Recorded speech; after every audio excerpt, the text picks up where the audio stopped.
Welcome to the viewers the channel for jobs बिस्मिल्लाहिर्रहमानिर्रहीम अस्सलाम वालेकुम डियर वीवर्स अगर आप लोगों ने ओवरऑल पंजाब से पंजाब पुलिस में जिस भी पोस्ट यानी male female police constable traffic assistant या ड्राइवर कांस्टेबल जिस भी पोस्ट का आपने रिटन टेस्ट यानी तहरीरी इम्तिहान देना है तो ये वीडियो आपके लिए हद से ज़्यादा इंपॉर्टेंट है क्योंकि इस वीडियो में इंटेलिजेंस के पास पेपर्स अक्सर रिपीटेड क्वेश्चन इस वीडियो में फुल तफसील के साथ डिस्कस होंगे और फुल कंसेप्ट के साथ डिस्कस होंगे। इसी वीडियो से जो आप लोगों की इंटेलिजेंस की तैयारी है 100% गारंटी के साथ होने लगी है अगर इस वीडियो को आप मुकम्मल देखते हैं तो। वीडियो का बाकायदा आगाज करते हैं। Question number 1, choose the word does not belong to, यानी इस क्वेश्चन में हमें यह बताना है कि ऑप्शन में से एक ऐसा वर्ड है जो बाकियों से डिफरेंट है, बाकियों से मुख्तलिफ है। तो आइए जानते हैं वो कौन सा है।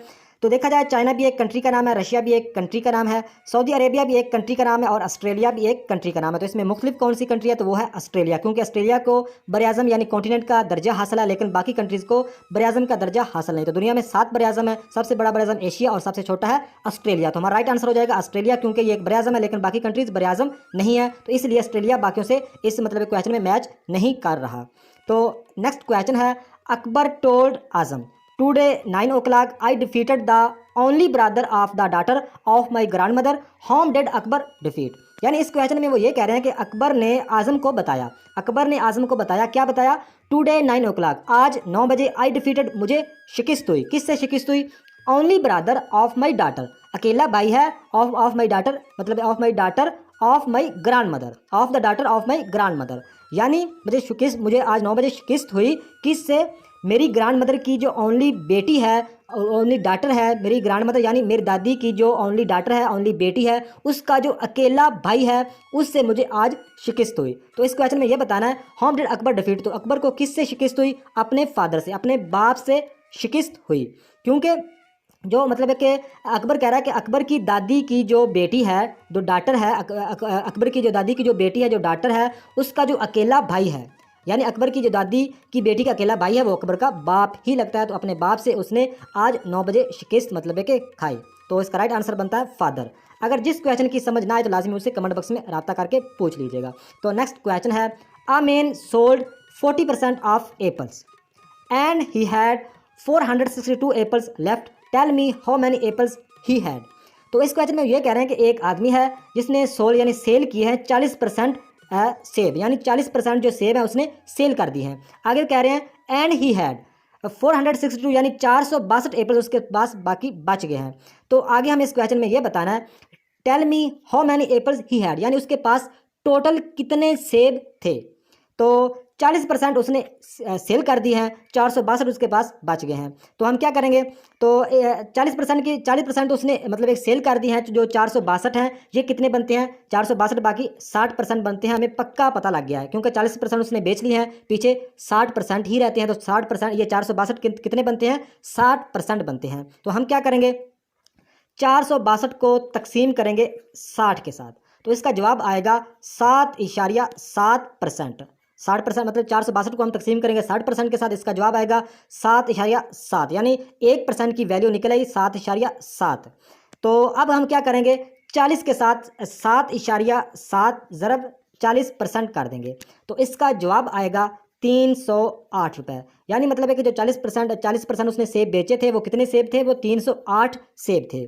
तो हम क्या करेंगे, 308 को मतलब है कि जमा कर देंगे इस 462 में, तो हमारा राइट आंसर आ जाएगा 770। उम्मीद है कि इस क्वेश्चन की आप लोगों को समझ आई होगी। यानी 40% उसने सेल किए थे और 462 बचे थे। 462 कितने बनते हैं, 60%। तो हम क्या करेंगे, 462 को 60 के साथ तकसीम करेंगे 7.7, एक मतलब कि परसेंट निकल आएगा 7.7 मतलब कि से परसेंट आएगा। तो 7.7 को हम ज़रब करेंगे इस 40% के साथ, तो जवाब आएगा 308। 308 को हम इस 462 में जमा कर देंगे तो हमारा राइट आंसर आ जाएगा 770।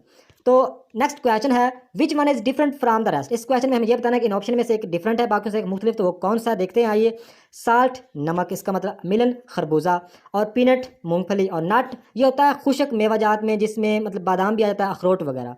तो इसमें मतलब है कि जो बाकियों से डिफरेंट है वो है साल्ट नमक, क्योंकि मिलन एक तार मतलब है कि फ्रूट है या मेवाजात कह लो, नट भी एक मतलब है कि खुशक मेवाजात जिसमें बादाम अखरोट वगैरह की गरी को कहते हैं, और पीनट मूंगफली को कहते हैं। तो हमारा जो लेकिन जो साल्ट है ना ये फल में आता है और ना ही ये मतलब है कि खुशक मेवाजात में आता है, ना ही तार मेवाजात में, तो साल्ट हमारा राइट आंसर हो जाएगा।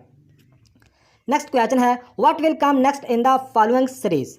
तो सबसे पहले आप लोगों को बताता चलूँ कि अगर सीरीज़ का कोई भी क्वेश्चन आए, सबसे पहले आप लोगों ने चेक करना होता है, 3 चीज़ें गौर करनी होती हैं। एक तो ये कि आप लोगों ने चेक करने के ये डबल मतलब है कि सीरीज़ है या सिंगल सीरीज़ है। दूसरी आप लोगों ने ये चेक करनी होती है कि इसमें ताक अदाद की सीरीज़ है या जुफ्त अदाद की, या दोनों चल रही हैं।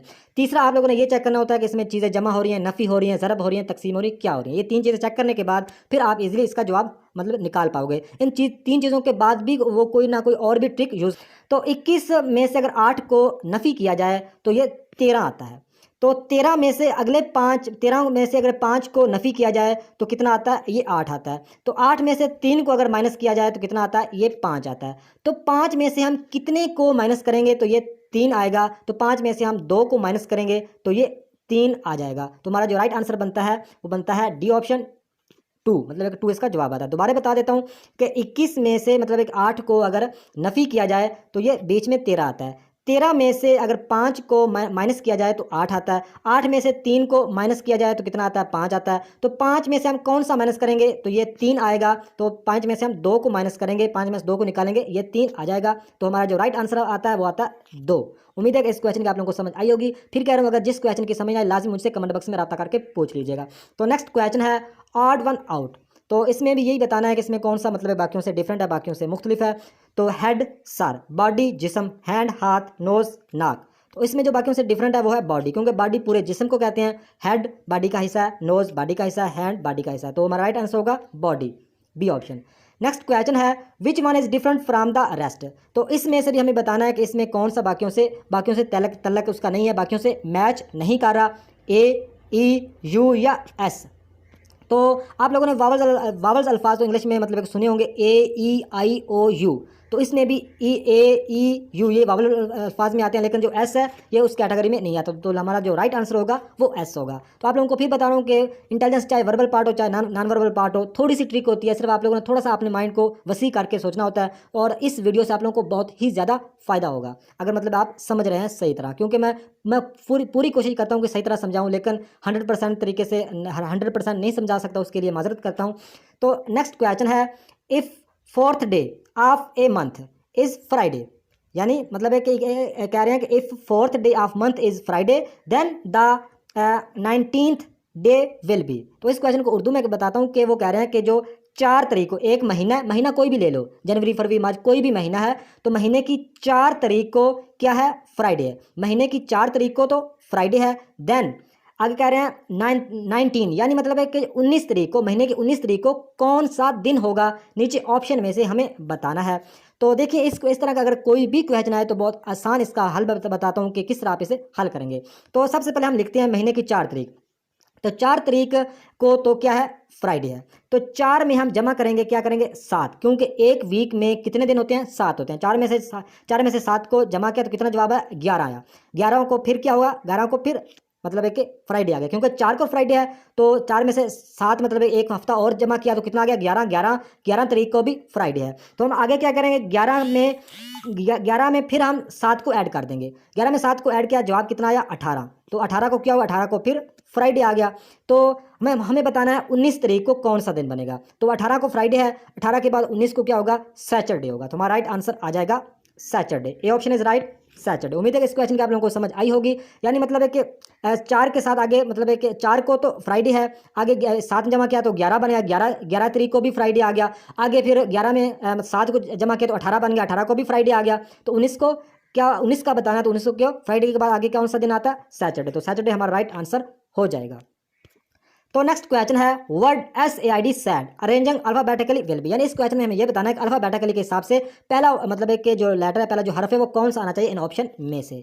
तो अल्फाबेटिकली के हिसाब से कोई भी अगर क्वेश्चन आता है आप लोगों के टेस्ट में, तो इसको हल करने का आसान तरीका बताता हूँ। जैसा कि मतलब है कि जो लफ्ज़ पूछा जाए उसके एंड पर जो भी लफ्ज़ हो, DEF जो भी एंड पर हो, यहाँ पे D है तो कोई भी लफ्ज़ हो, सबसे पहले आप क्या करेंगे, ABC लिखेंगे, ABCD।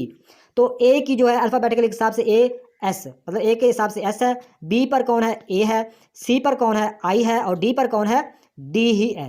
तो मतलब एक जो सेम मतलब एक आ जाएगा वो मतलब अल्फ़ाबेटिकली के हिसाब से बिल्कुल ठीक होगा। यही तरीका बिल्कुल सॉलिड 100% ठीक तरीका आप लोगों को बता। तो ये डी हमारा राइट आंसर आ जाएगा। अल्फ़ाबेटिकली के हिसाब से डी हमारा राइट आंसर बनता है इस वर्ड सैड से। अगर कोई भी लफ्ज़ पूछा जाए आप लोगों ने मतलब एक सिंपल ABC लिख लेनी है, उसके बाद मतलब एक लेफ्ट से राइट उसको साथ लफ्ज़ को लिखना शुरू कर देना है, तो जो एंड पर मतलब एक उससे मैच करेगा वो राइट आंसर हो जाएगा। अगर जिस क्वेश्चन की समझ आए लाजमी उनसे कमेंट बॉक्स में रब्ता करके पूछिएगा।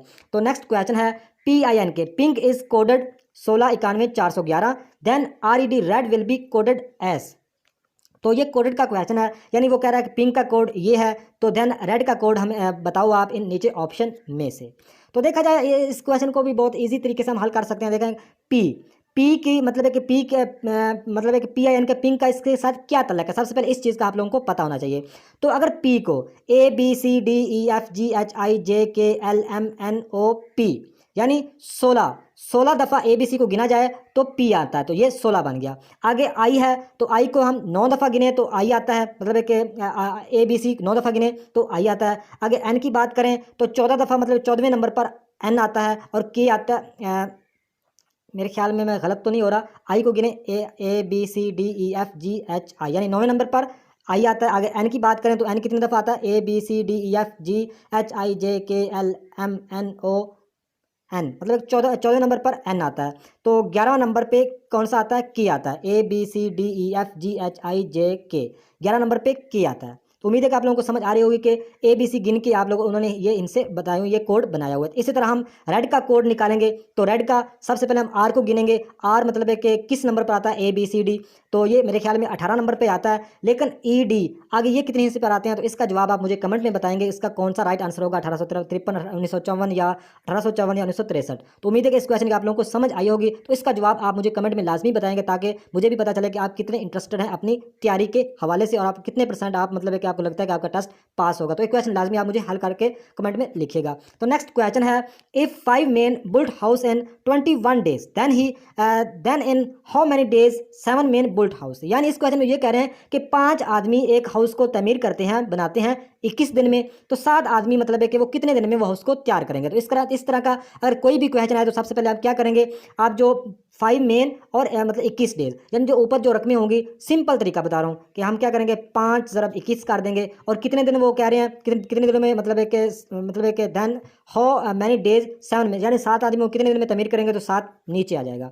तो क्या करेंगे 7 एकम 7, 7 तिया 21, तो 5 को 3 से जमा किया ज़रब किया तो 5 तिया 15, तो इसका राइट आंसर आ गया डी ऑप्शन 15। ये तो काफ़ी सिंपल क्वेश्चन है। तो नेक्स्ट क्वेश्चन है, which one is different from the rest.